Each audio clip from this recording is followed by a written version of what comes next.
Hello, everybody. Okay, so I want to thank Senators Murray and Schatz for being here on day 21 of Trump's shutdown. Right now, under the leadership of Senate Republicans and President Trump, the federal government is entering its fourth week of the shutdown. Tonight, we'll officially make it the second longest shutdown in American history, the longest total government shutdown in history. 21 days. 21 days of federal workers missing their paychecks, 21 days of families wondering how they're going to pay the rent or pay for child care, 21 days of dysfunction by this administration because the party in power would rather suffer a shutdown and negotiate with Democrats to lower costs. While millions of Americans are feeling the squeeze, the House is on vacation, and Senate Republicans, well, they're at the White House today, not for negotiations or to work on any path out of the shutdown, but for a pep rally. And as I've understood it, when they made comments afterwards, they didn't even talk about health care once, as I understand it, because they just finished. That's right. Republicans today will join the president to celebrate staying strong, being unified. So as millions of Americans continue to endure the pain of one of the longest shutdowns in American history, Republicans will be celebrating keeping it going. Isn't that a disgrace? Apparently, Republicans don't have the time of day to fix people's health care, to lower costs, but there's plenty of time for a photo op and celebrate their pain. Let me be clear. Americans don't have time for Republicans and Trump's parties. The pain for families is intensifying as notices continue to go out in the states. Every day this shutdown drags on. More families are getting letters from their insurers warning them that their premiums will skyrocket. For more than 20 million Americans, steep premium hikes, increase of 114%.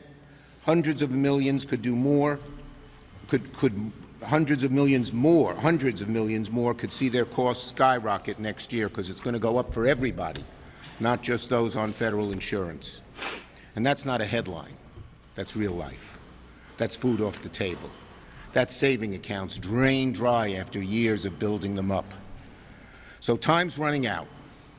If Congress doesn't act by October 31st, millions of Americans will see higher premiums when open enrollment begins November 1st. The decisions made or not in the next 10 days will determine whether working families can afford their health care next year. And Americans are desperately looking to Republicans, the party in the majority, to do something about it. A CNBC poll from Friday found Americans now hold Donald Trump and Republicans responsible for the shutdown 53-37, more than we've seen it. 62% of Americans in the same poll disapprove of Trump's handling of inflation. The Senate GOP shrugs. The Speaker hides in his caucus.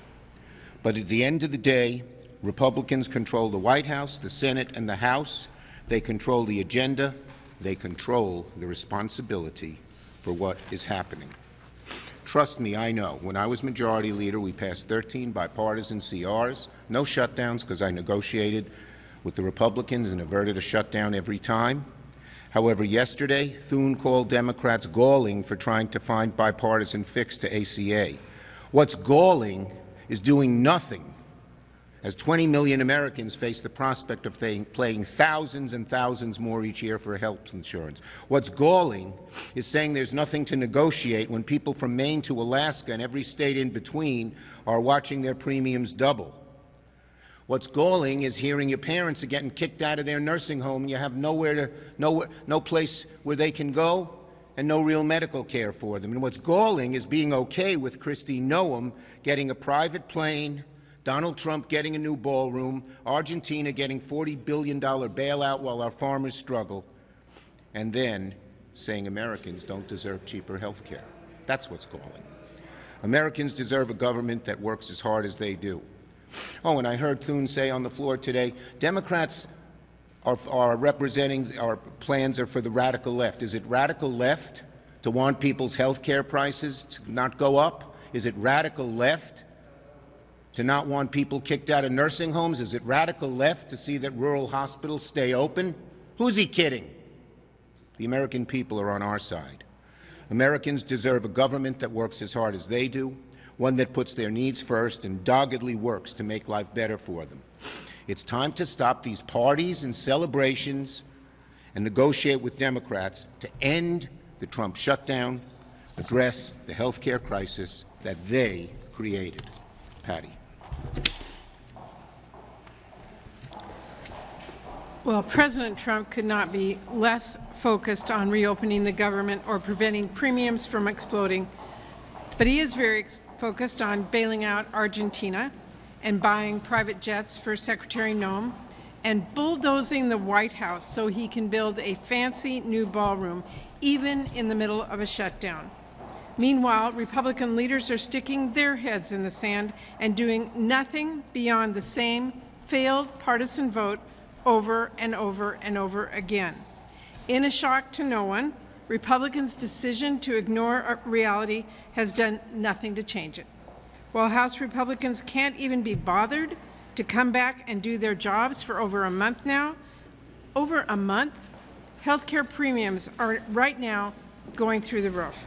And you don't have to take my word for it. Window shopping started in my state of Washington today, and it is going to start in many other states as well. That means that today, families are logging on, looking for health care coverage for next year, and coming face to face with massive price hikes because Republicans downright refuse to work with us to do something about it. I have heard from families whose premiums are doubling or even worse. I have spoken to small businesses. Their owners are realizing that they may have to close up their shop or give up their health care. And this is not just happening in Washington State. I know because I've been talking to people in Idaho and Montana as well. This crisis is hitting them just as hard and in many ways even harder. So a reminder for my Republican colleagues, the majority of people who rely on the premium tax credits are in red states. And the states where those families will see premiums jump the most, again, all red states. These are your voters, and you are not listening to them. Instead, what is the Republican response? Silence. What is the Republican solution? Wait. Where are the House Republicans? Oh, they're on a month-long vacation that has no end in sight. This is not even remotely close to good enough. Not when open enrollment starts nationwide next week. Not when it has already started in Idaho, and not when families are window shopping right now and seeing astronomical prices. The Republican leader's plan is to do nothing while those prices get locked in and people get priced out of their health care. Don't tell us to wait. Don't tell us to ignore this problem. Republicans have had all year to get serious about health care. Instead, they focused on tax cuts for billionaires, and they did not tell them to wait for new tax breaks. But now they are forcing working families to wait until those devastating price hikes are unavoidable. I mean, Republicans have actually talked more about health care during the shutdown than they have all year. But they are still refusing to talk about solutions.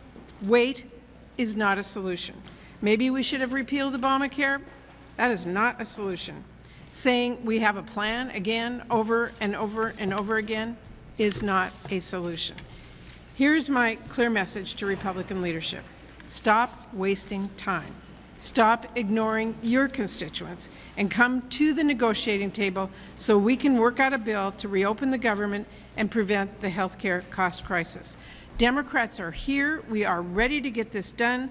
But with window shopping underway and open enrollment right around the corner, Republicans need to understand there is not time to waste. Senator Schatz. 2 points. The first thing is that this is not about money. There is enough money to bail out Argentina with $20 billion.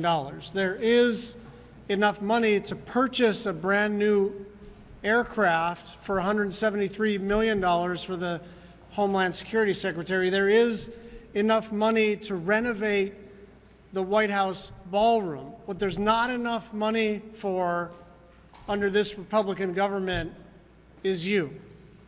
There's not enough money for you.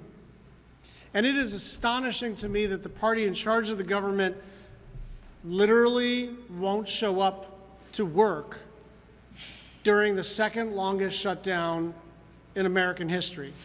House Republicans have been gone for more than a month. More than a month.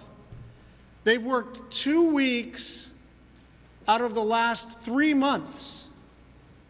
Nice work if you can get it. You were all here. We were here. 2 weeks out of the last 3 months, they've even been in the United States Capitol.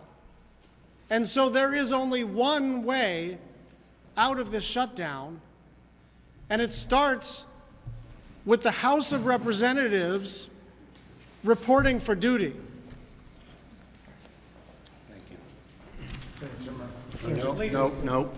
Burgess. Do you have any plans to talk to the president about the shutdown? Yes. Engage with him? Hakeem and I reached out to the president today and urged him to sit down and negotiate with us to resolve the health care crisis, address it, and end the Trump shutdown. He should things get worse every day for the American people. He should sit down with us, negotiate in a serious way before he goes away. Did you call him, or how did you contact him?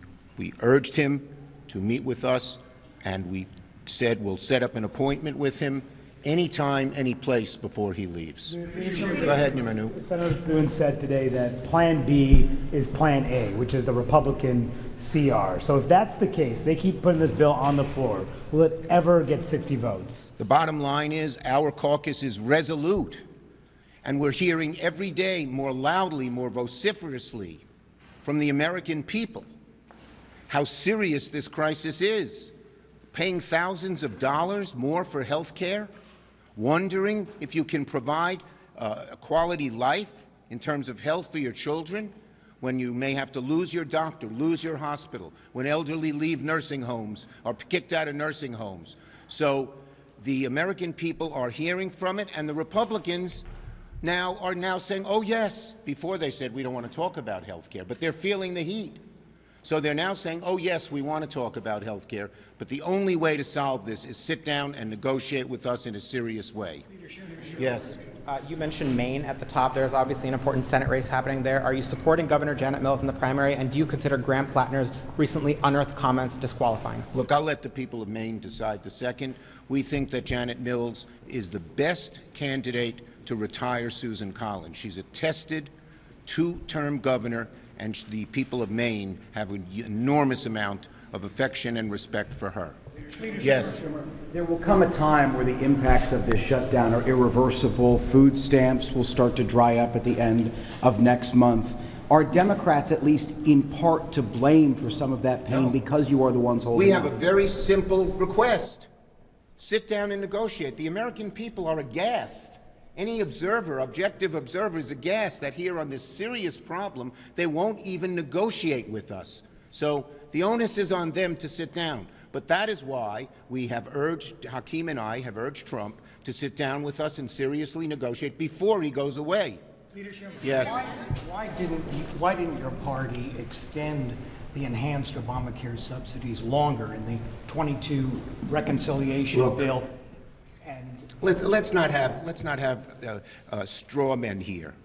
We asked 3 times for them to extend it this year, and 3 times they voted no. So they're the ones who are not doing this, not us.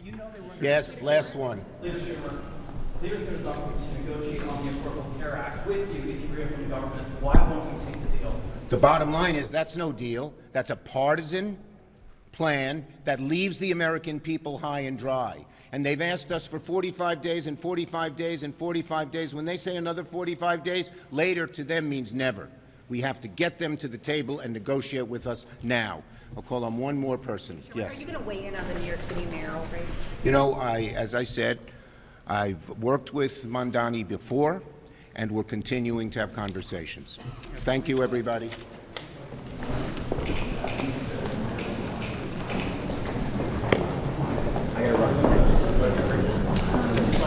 Hey, Scott.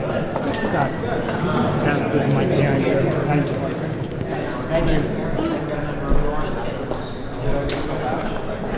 Thank you. Good.